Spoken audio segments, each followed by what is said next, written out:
Namaste दोस्तों. Today's topic is analysis and calculation of condenser performance in power plant. This is the schematic diagram of condenser in a power plant. Here we can see exhaust steam from turbine enters into the condenser where steam gets condensed by cooling water. This is the TS diagram of Rankine cycle.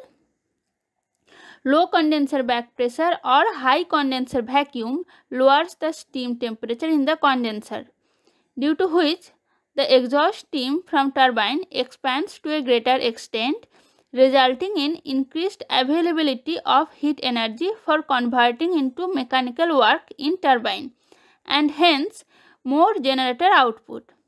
So, work by unit mass of steam on the turbine increases. It reduces the turbine heat rate and hence unit heat rate. Finally, the plant efficiency percentage increases. Reason for deterioration of performance of the condenser.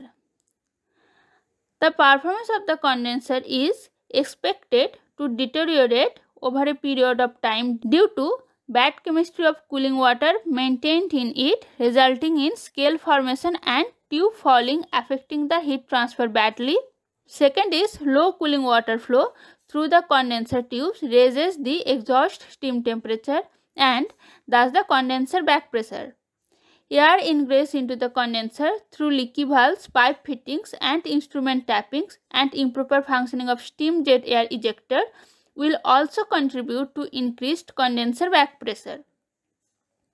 Hence, performance assessment of the condenser is periodically required to determine. There are three performance assessment parameters for condenser, which are condenser effectiveness, condenser heat load and terminal temperature difference. The value achieved during performance assessment are compared with the design values or performance guaranteed values or the values recorded during first time commissioning of the plant, and the reasons for deviations are analyzed and actions are taken to improve the performance of the condenser to its rated value and thereby maintaining the efficiency of the turbine cycle. This is the temperature profile of water and steam along condenser. Along y-axis there is temperature and along x-axis there is heat transfer path length. Here is the cooling water temperature at condenser inlet and here is the cooling water temperature at condenser outlet. And red line is the saturation temperature of steam at condenser back pressure. So, cooling water temperature rise equal to TCWO minus TCWI. Maximum cooling water temperature rise equal to Tsat minus TCWI and terminal temperature difference TTD equal to Tsat minus TCWO. So, condenser effectiveness percentage equal to actual cooling water temperature rise divided by maximum cooling water temperature rise equal to TCWO minus TCWI divided by Tsat minus TCWI.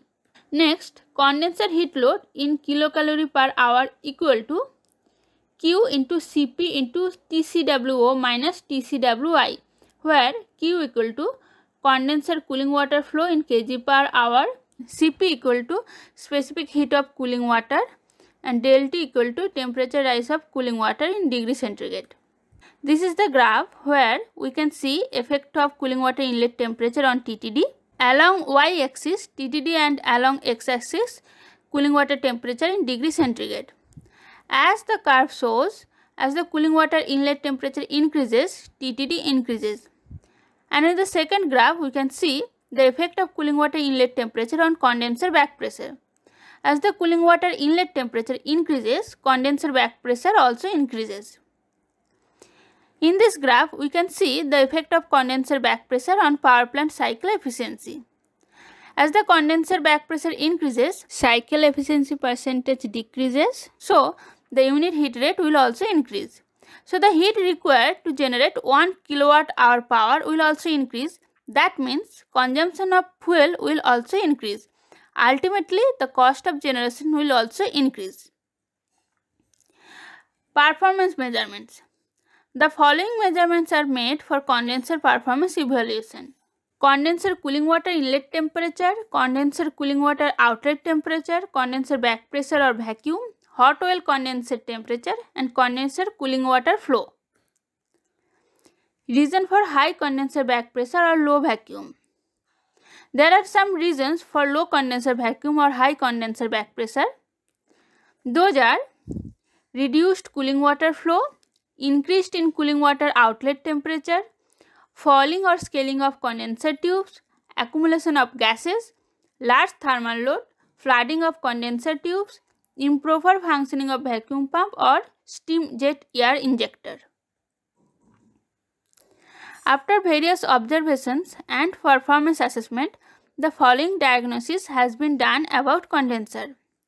Rise in cooling water temperature means either there is low cooling water flow or large thermal load. High terminal temperature difference indicates low heat transfer due to scaling or falling of tubes. High temperature difference between Tsat and condensate temperature Tc indicates increase in dissolved oxygen concentration of condensate due to air ingress into the condenser.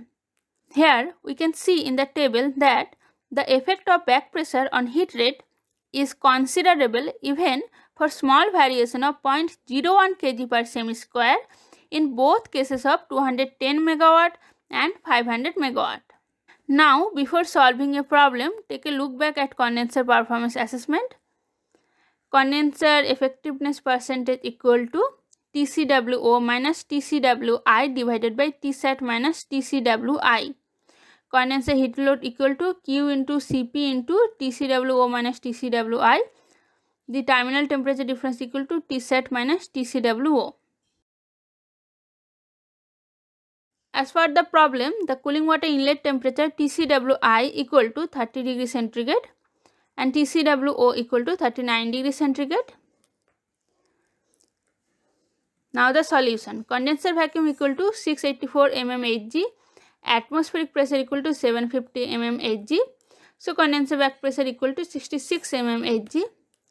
As we know that 760 mmHg, that is atmospheric pressure, equal to 1.0332 kg per semi square, then 66 mmHg equal to 0.089725 kg per semi square.